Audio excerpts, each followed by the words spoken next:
You guys want to? It's the anniversary of gay marriage being legalized in the U.S. Yeah, June 26th. It has been 11 years. Much shorter than other developed countries. Bill, stand by. I always love looking at this clip specifically. Bill, stand by. We want to go. They are so happy. These interns are so back now happy. to the Supreme Court. You see some of the interns running out with the decisions. Jan Crawford has more information. Jan, what have you learned? Well, Nora, what you see now, this is how we find out when these decisions come down. All of the interns, here comes our intern now with the decision. The court has just handed down its ruling in the California Proposition 8 case. Here it is. Let's take a look at it. Held. Petitioners did not have standing to appeal the district court's order. Chief Justice John Roberts delivers the opinion of the court in which Scalia, Ginsburg, Breyer, and Kagan joined. Very unusual lineup there, which of course we're going to get into in just a moment. But what that means, and I can tell you what this means right now, if they're upholding the decision, if the decision of the district court stands, because the court has no jurisdiction in this case, that means that Proposition 8 is struck down. The California Supreme Court ruling will remain the law, and same-sex marriages in the state of California, and people are going to argue about this. You will definitely hear back and forth procedurally about how this happens, but it is most likely that same-sex marriage in the state of California... I was out of a Twitch sub and TikTok, didn't hear an answer to my question earlier. You aren't live on TikTok, what happened? Oh, I just don't go live on TikTok during political segments because I get banned. California will resume. Feel the whoosh at the 2026 National... Can we not? It's just such a good thing to see. Like, reactions to now, obviously the Supreme Court is looking to overturn that. I don't know if they're going to be able to. Hatfield sat down with local couples. Really hope they don't, especially with what happened after Roe v. Wade. But I like, being gay is just not off the table anymore. Do I have to be careful with what I say? Depends. Hatfield sat down with local couples to find out how they were celebrating the big news. It's all new tonight at 6. By the way, crazy ass thing, this all started with the state of Iowa. The shithole that it is today was the first state to legalize gay marriage.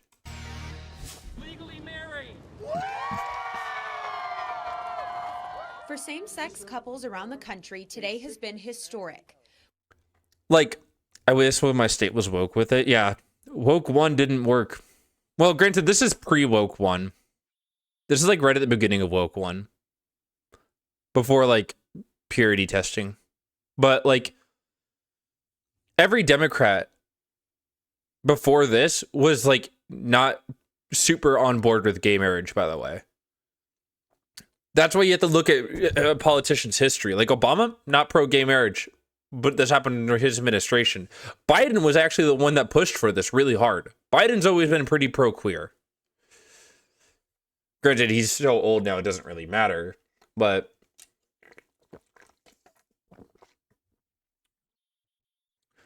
I like gay marriage. Everyone likes gay marriage. Like, how can you hate two people being happy? When Joey Viator heard the news, he hung his gay pride flag outside his house in Lafayette to celebrate. Oh, I was happy. I mean, I was jumping up and down, and I said, oh, God, my knees are going to hurt tomorrow, but hey, we're going to worry about it tomorrow, you know. Just excited, you know, finally. Joey and his partner Craig have been together for 16 years and plan to travel to Florida this coming week to get married. Similar to Kathy Roy and Kathy Abshire, who traveled to California 2 years ago to do the same. We knew it was important. It was the beginning of us, I think, validating our union as a legal union and as a committed relationship. Kathy and... Do you guys have... Sorry, it's a really cute ad. But where she like takes down a pride flag and then knits it for her neighbors. Do you guys have that video? Kathy are happy that other same-sex couples won't have to jump through the hoops to get married like they did. Joey and Craig decided today that they will get married in their home state since they can. But now we can do it here, and we can have our family and friends here, and, you know, whoever wants to attend, and be like any other couple here in Louisiana, instead of having to elope, as I called it, you know, and go get married somewhere else. We can do that at home. Wait, mods don't get no ads? No, you have to have a sub still. But no, I don't know if you guys have seen that video where it's like an old woman, like she has like gay neighbors. She tears down the pride flag because it's like a not a wrinkled one, but you can see the squares in it and still like it's not ironed out. Which that's how you know if they're really gay. If they have if it's ironed out, they're not gay. But she takes it down and she knits them one, and it's like a super heartwarming thing. Oh my God.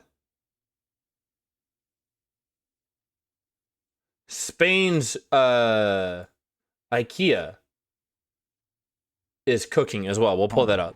Both couples say they never I saw that. It was so sweet. Yeah, if you could find it and send it to me. thought they would see the day this happened in Louisiana, but Like it's so easy to be woke in pro queer. Like this is a direct result of this. I don't know if you guys have seen this clip. Yeah, sure. Awesome. I love you. Cheers, man. Fuck. I'm sorry, by the way. I didn't mean to call you a man. I did not mean to do that. I don't mind. I'm sorry. I'm very sorry about that. But have a lovely night. Actually getting a awakened looks maxer. He's a looks maxer who's not an evil piece of shit.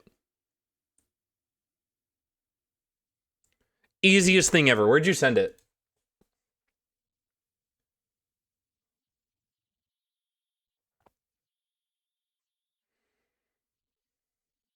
Twitter? Damn, you found that fast.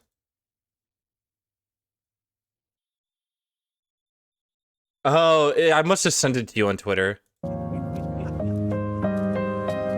Actually, I don't know if I'm gonna get banned for that. I like the idea of old knitting lesbians getting pissed off at all these dinky, wrinkled, unironed pride flags people hang up. You retweeted it? I did.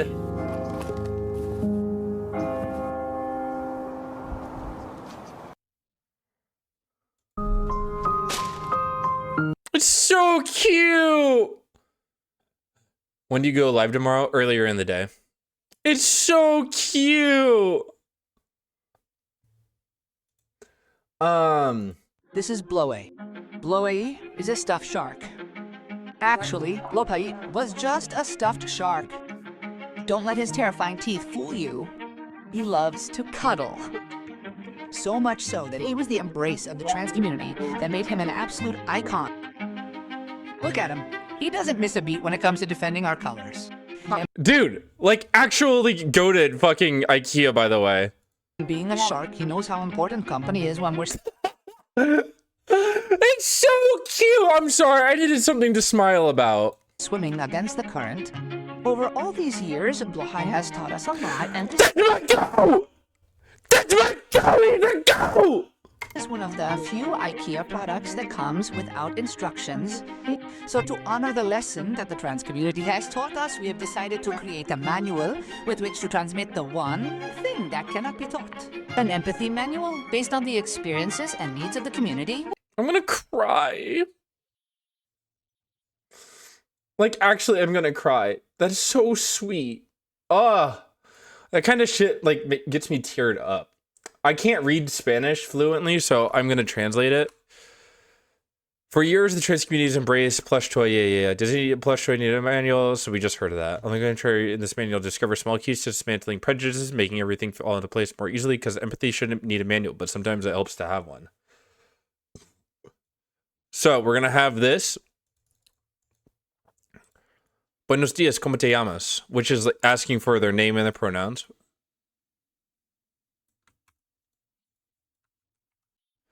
When we have doubts of someone's gender, we can't assume it based on their name or on their ID, tone of voice, or their appearance. What's the safe way to be sure? By letting each person introduce themselves and describe how they want to be addressed.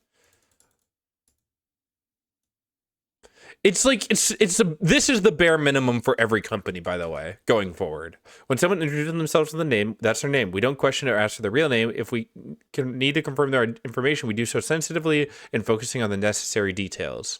which is how this is like literally objectively how it works in medicine, like in the medical field. This is how it works.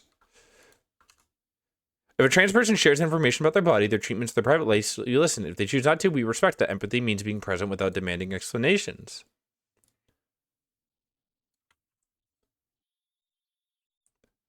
We can make mistakes with a noun or pronoun. What's the best solution? Acknowledge the mistake, correct it, and continue naturally without making the error focus on the conversation. A sincere apology demonstrates respectfulness and willingness to learn. The words we use make a person feel included or excluded. Accepting our language as using appropriate pronouns demonstrates care and willingness to create a respectful environment for everyone. And this isn't like an employee manual. This is like across the board. Like they're just doing this. Good relationships begin with interacting without stereotypes or intrusive questions. So really, respectfully, we must leave prejudices aside to avoid unnecessary comments.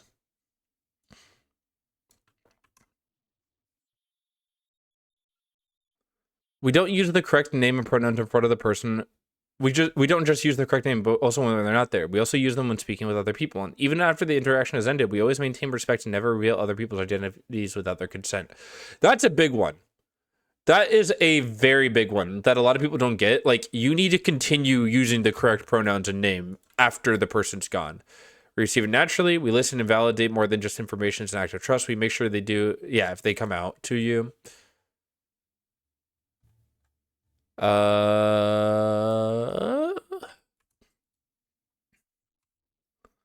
Are we witnessing an LGBTQ phobic comment? We first attend to the affected person, asking what they need and without minimizing what happened. Do we identify the person who said it? We speak with the person privately, avoiding an accusatory tone, explaining why it's wrong and impact it had, always without affected person present. So assault or threat.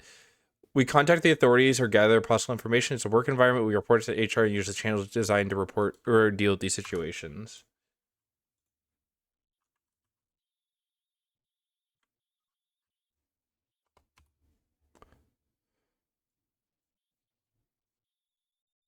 Yeah.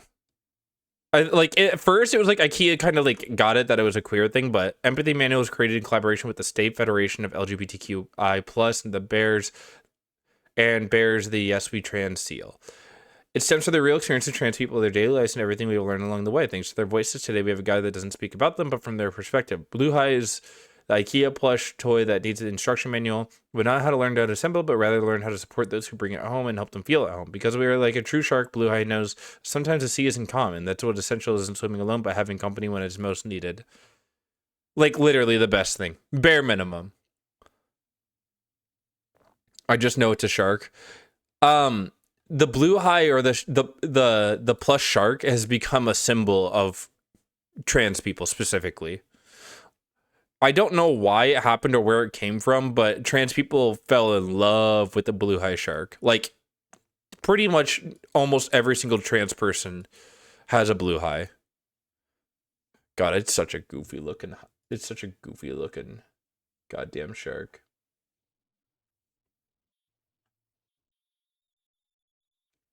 More good news, by the way, just real fast. I got 3 of them. Type shit. Supreme Court stripped away fundamental constitutional. We're sending families a message with New York State. We are investing $500,000 to expand a New York City abortion access hub, connecting more people with abortion care, medication, transportation, lodging, and support services no matter where they live.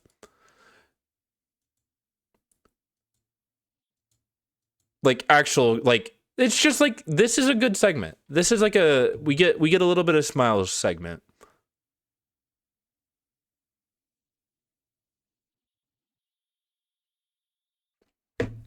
Life is beautiful. We keep winning. Life is beautiful. We keep winning. Life is beautiful. We keep winning.